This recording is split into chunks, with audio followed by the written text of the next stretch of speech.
El teólogo Jacobo Arminio. El arminianismo es una de las ramas más importantes del protestantismo, surgido en el siglo XVII. Este sistema doctrinal tiene como base la teología de Jacobo Arminio. ¿Cómo nació y cuáles son los postulados del arminianismo? El arminianismo busca explicar la relación de la soberanía de Dios con el libre albedrío del ser humano, más puntualmente en el tema de la salvación.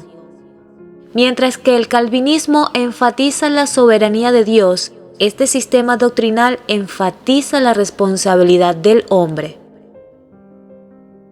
Un admirador de Calvino. El arminianismo le debe su nombre a Jacobo Arminio, un pastor y teólogo holandés que planteó inquietudes sobre la doctrina de la elección, popular en la Holanda calvinista, en la que desarrolló gran parte de su carrera pastoral y académica.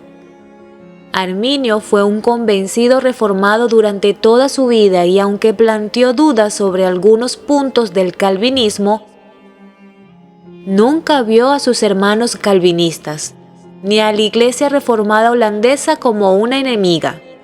De hecho, ejerció un ministerio allí durante toda su vida.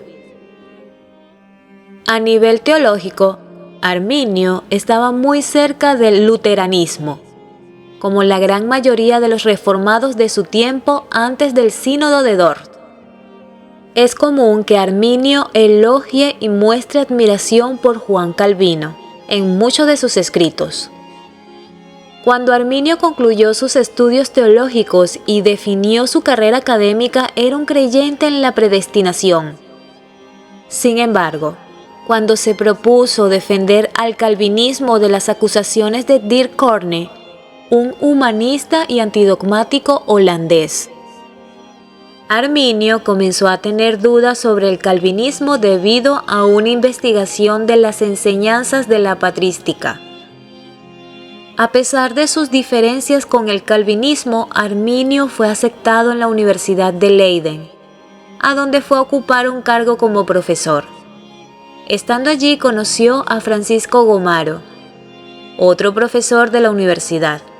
Tanto Gomaro como Arminio creían en la predestinación, pero diferían sobre la mecánica de esta doctrina. Debate más allá de la muerte. El centro de la discusión sobre la predestinación giraba en la pregunta sobre si ésta estaba basada únicamente en la voluntad de Dios. ¿Cómo lo defendía el calvinismo o el conocimiento previo de Dios, como más tarde lo defendería el arminianismo? Sin embargo, para Arminio era clave mantenerse lo más lejos posible del pelagianismo, y al hacerlo terminó acercándose mucho al pensamiento de Philip Melanchthon. El asunto entre Arminio y Gomaro trató de resolverse públicamente, pero nunca estuvo ni cerca de superarse. Ambos hombres se consideraban calvinistas reformados, pero sus diferencias parecían insalvables. La muerte prematura de Arminio supuso que el debate concluiría. Pero no fue así. La semilla plantada por Arminio continuó creciendo, al punto que sus seguidores fueron declarados herejes. Gomaro creó un partido para lidiar con las ideas arminianas desde la tradición calvinista. Mientras el asunto iba subiendo en intensidad a medida que la política de los Países Bajos se movía entre seguir siendo una colonia española o ser un país independiente y confesionalmente protestante.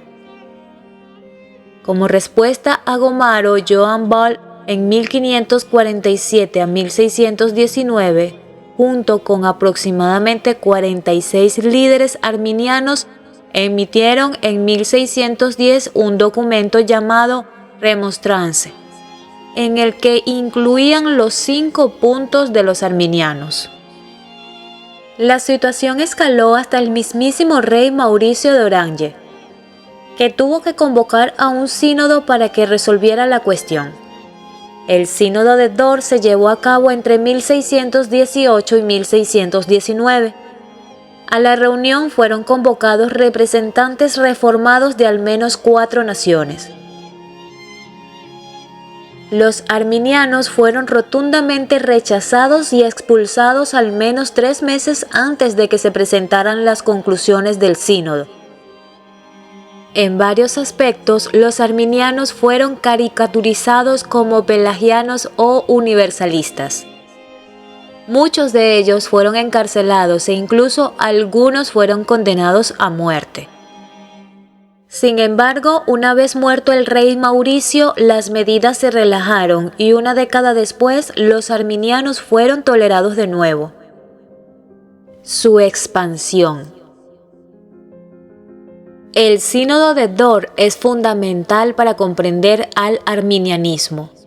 El principal objetivo de esta reunión fue rebatir los 5 puntos arminianos a través de 5 puntos propios, que más adelante serían conocidos como los 5 puntos del calvinismo, o tulip, por las siglas en inglés con las que se inicia cada punto.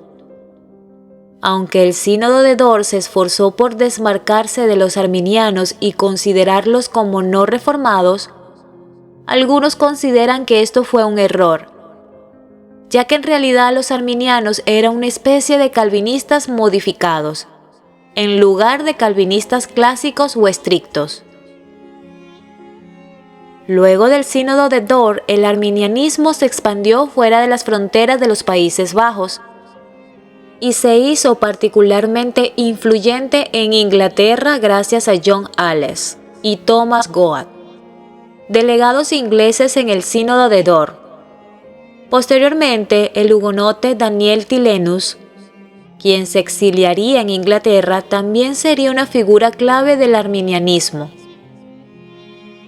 Durante la segunda mitad del siglo XVI y todo el siglo XVII, el arminianismo echó raíces entre el clero inglés, especialmente en la Iglesia de Inglaterra y entre los bautistas generales. Segundo gran despertar.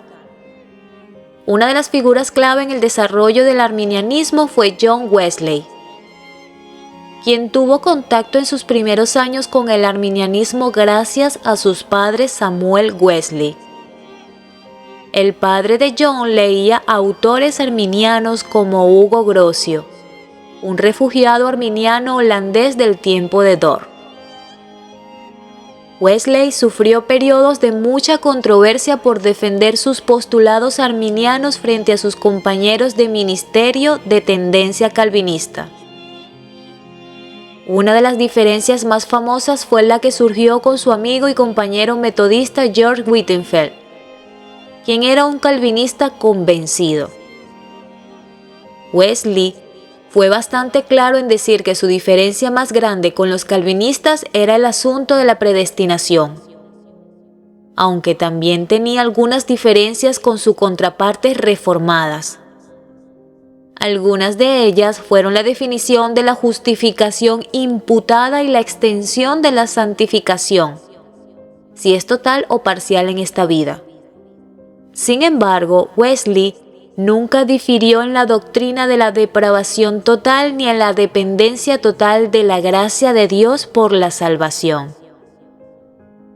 Con la muerte de Whitefield y de Wesley, el movimiento metodista se dividió entre calvinistas y arminianos, aunque el arminianismo sería mucho más popular, especialmente en los Estados Unidos. Los metodistas calvinistas desaparecerían casi en su totalidad y serían rápidamente absorbidos por las iglesias reformadas. Vale la pena resaltar que el genio organizativo de Wesley, al proveer de una estructura de pastoreo a través de sociedades o grupos de estudio en casa, le dio al metodismo wesleyano una plataforma para crecer y para sostenerse en el tiempo, estructura que los seguidores de Whitefield no tuvieron. Con la muerte de Wesley iniciaría lo que se conoce hoy como el segundo gran despertar. Aunque el primer avivamiento tuvo un carácter calvinista, el segundo tuvo una tendencia arminiana, muy clave, especialmente entre los bautistas generales y los metodistas, ambos arminianos. Una de las claves del crecimiento del arminianismo en Norteamérica fue la naturaleza itinerante de las sociedades metodistas, que se expandieron muy rápidamente y que plantaron iglesias de forma natural. Para mediados del siglo XIX, los metodistas y en menor medida los bautistas ya eran las denominaciones protestantes de mayor crecimiento en Norteamérica. El segundo gran despertar estaría fuertemente identificado con el movimiento de santidad, que básicamente se dividió en dos corrientes: la rama wesleyana y la rama reformada, o no wesleyana, más conocida como movimiento Keswick. Así, para comienzos del siglo XX, el arminianismo era el sistema doctrinal más popular en los Estados Unidos. Por este tiempo se favoreció como nunca el impulso misionero norteamericano, especialmente hacia Latinoamérica. Esa es la razón principal por la que el arminianismo es tan popular en América Latina y en gran parte del mundo en el que el mensaje del Evangelio llegó a lo largo del siglo XX. ¿En qué cree el arminianismo?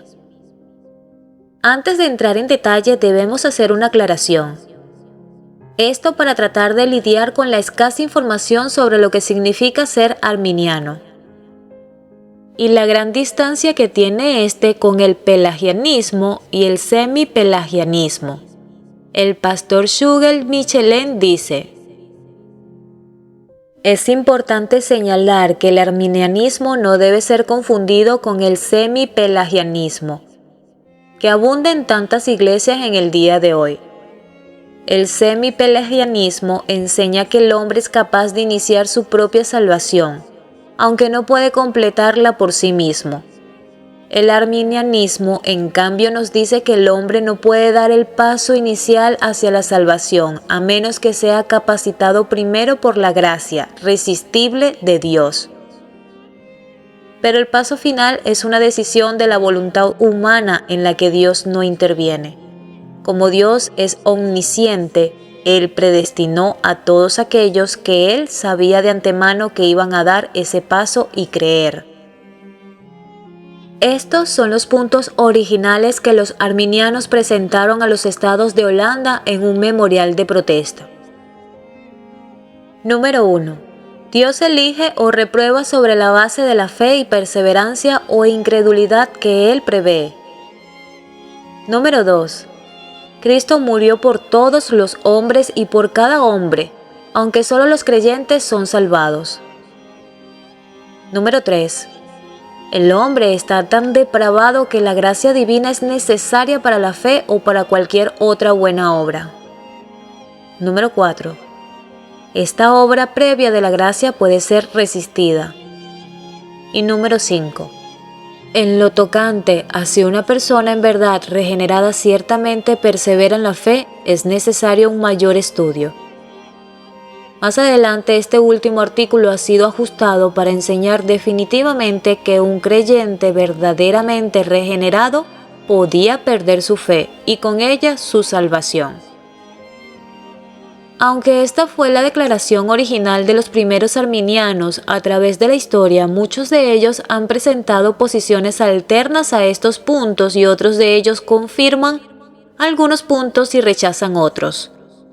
O son más moderados y cercanos al calvinismo en algunos asuntos particulares, especialmente en el primer y quinto punto del tulip. Así pues, podemos señalar dos grandes corrientes históricas del arminianismo.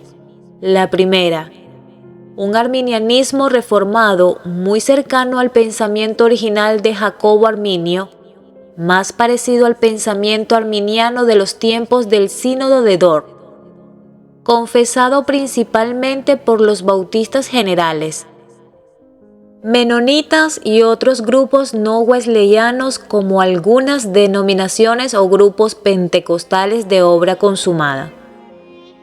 La segunda, el arminianismo wesleyano, que fue producto de la teología de John Wesley. Este es un arminianismo confesado principalmente por el metodismo wesleyano, por las iglesias del movimiento de santidad y por las denominaciones o grupos pentecostales de santidad. Uno de los 5 puntos del arminianismo es la depravación parcial. Esta dice que la humanidad es depravada pero todavía capaz de buscar a Dios. Estamos caídos y manchados por el pecado, pero no al punto de no poder elegir venir a Dios y aceptar la salvación. Con la ayuda de la gracia preventiva de Dios. Con esta gracia, la voluntad humana es libre y tiene el poder de ceder a la influencia del Espíritu. Muchos arminianos rechazan la depravación parcial y sostienen una visión muy parecida a la calvinista de depravación total. También dice que Dios solo escoge a aquellos a quienes Él sabe que elegirán creer. Nadie está predeterminado para el cielo o el infierno. Habla sobre una expiación ilimitada. Jesús murió por todos, aun por aquellos que no son elegidos y no llegarán a creer. La muerte de Jesús fue por toda la humanidad, y cualquiera puede ser salvo si cree en Él. También comenta sobre la gracia resistible. El llamado de Dios para ser salvo puede ser resistido o rechazado. Podemos resistir el llamado de Dios para la salvación si así lo decidimos. ¿El arminianismo es bíblico? El único punto del arminianismo que los calvinistas de 4 puntos creen que es bíblico es el número 3, expiación ilimitada. Primera de Juan 2:2 dice: y Él es la apropiación por nuestros pecados, y no solamente por los nuestros, sino también por los de todo el mundo. Segunda de Pedro 2:1 nos dice que Jesús aún compró a los falsos profetas que están condenados, pero hubo también falsos profetas entre el pueblo, como habrá entre vosotros falsos maestros, que introducirán encubiertamente herejías destructoras, y aún negarán al Señor que los rescató, atrayendo sobre sí mismos destrucción repentina. La salvación de Jesús está disponible para cualquiera y para todos los que crean en Él. Jesús no solo murió por aquellos que se salvarán. El punto 4 del calvinismo, la posición oficial del Ministerios God Question, encuentra que los otros 4 puntos del arminianismo son antibíblicos, en diferentes grados. Romanos 3:10 declara firmemente la total depravación, la elección condicional o elección basada en el conocimiento previo de Dios de la acción humana. Subestima la soberanía de Dios. Romanos 8:28. La gracia irresistible subestima el poder y determinación de Dios. La salvación condicional hace de la salvación un pago por obras, más que un regalo de gracia. Efesios 2:8. Aunque hay problemas con ambos sistemas, el calvinismo está mucho más cimentado bíblicamente que el arminianismo.